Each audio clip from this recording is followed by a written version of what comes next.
Негізі мен бүйтіп айтам, егер сенің ақшаң жоқ болса, сенетін адамың жоқ болса, онда сен бақыттысың. Өйткені сен дами алатын мүмкіншілігің бар. Да? Сенде бір-ақ жол бар, не дамисың, не сол бейшара болып өмір сүресің. Ал енді сенде ақшаң бар, көмектесетін адам бар болса, онда сенде проблема үлкен. Өйткені сенің миың ары қарай дамығысы келмейді, сенде бәрі бар. Сондықтан бүйтіп айтады, родился с серебряной ложкой во рту, родился в рубашке деген, да, ондай адамдарда негізі қара нан жеп, ақ нан жеген адам қара нан жей қоймайды. Қара нан бұрын тиын тебен тауып қиналып жүрген адам, мысалы мен қара нан жедім студент кезімде де, енді мен қайтадан қара нан жей қоймаймын. Өйткені мен әрқашан білем қара нанның не екенін, жаманшылық, қиыншылықтың не екенін, аш жатудың не екенін, жаман киінудің не екенін мен білем де, мен жанталасып ондай болмауға тырысам. Ақшамды шашпауға сөйтмеуге тырысам. Енді менің балам көрді. Мысалы, мен айтып отырам, мен кезінде осылай болғам, тиын санап жүргем, мен осылай месагемаққа боқсыздық шығарғам, мен айтам, оның да 50%. Өйткені менің балаларым, мен шешем айтады ғой, олар мәшинемен туған деп.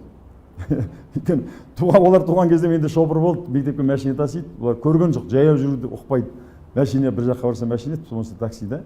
Олар 50%, мен немеремнің немене болып кетуі солай өте 25% екен. Көп жұмыс істеу керек. Өйткені оның әкесі де қара нан жеген жоқ, атасы да қара нан жеген жоқ, өзі де қара нан жеген жоқ. Ал адамның миы айтады, қиналма, бәрі бар болса саған қиналып не керек? Бәрі бар болса сен бір бұлшық еті дамымаған бір бейшараның болып қаласың. Ал енді ештеңең жоқ болса сен қалай да тырмысасың, қуануың керек.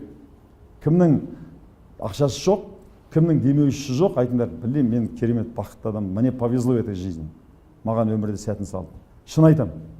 Өмірде солай, мен көп бизнесмендерді, көп немені көрген, мен итальянецтермен дос болып жүрген кезде сонда келіп айтады да, бір сақалды итальянец менде жарты жыл жұмыс істеді столер. Бізде бірақ проблема дейді.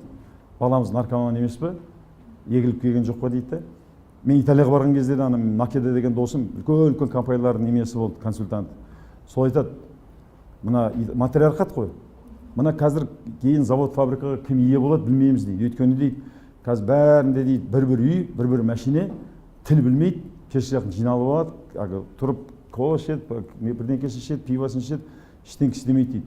Мен айтам, бұлар қалай, аталары бар емес пе? Кеше барғанда көреміз, заводта ескі станок, ескі арба, бәрін қойып қояды олар, ұмытпау үшін.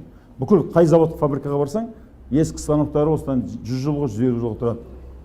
Атасы неге бұны бүйтіп істетпейді десем, так, у него же есть бабушка дейді. Қанатыны қасып отыратын бабушкасы бар ғой дейді, ананы тиіскізбейді дейді, ана немен Италияда. Үлкен проблема. Өйткені оның әкесі де бай, атасы жасап кеткен. Баласы да жоқшылық көрген жоқ, енді миы қинағысы келмейді. 400 квадратқа той жасады, 400 квадрат үй алып берді, астына бәленбай $1000 тұрады мотоцикл алып берді, и проблема. Бір азғана процент адам болып шығады екен. Сондықтан жағдайы бар адамдардың баланы тәрбиелеуі әлдеқайда қиын, жағдайы жоқ адам қарағанда. Біз енді келе жатырмыз ғой неменеге, мысалы, осыдан 20-30 жыл бұрын бәрімізге де болғанбыз. 100%-ге де болғанбыз. Енді бір пайда болып келе жатыр. Ол проблема бізге келеді енді 20-30 жылдан кейін. Келеді міндетті түрде.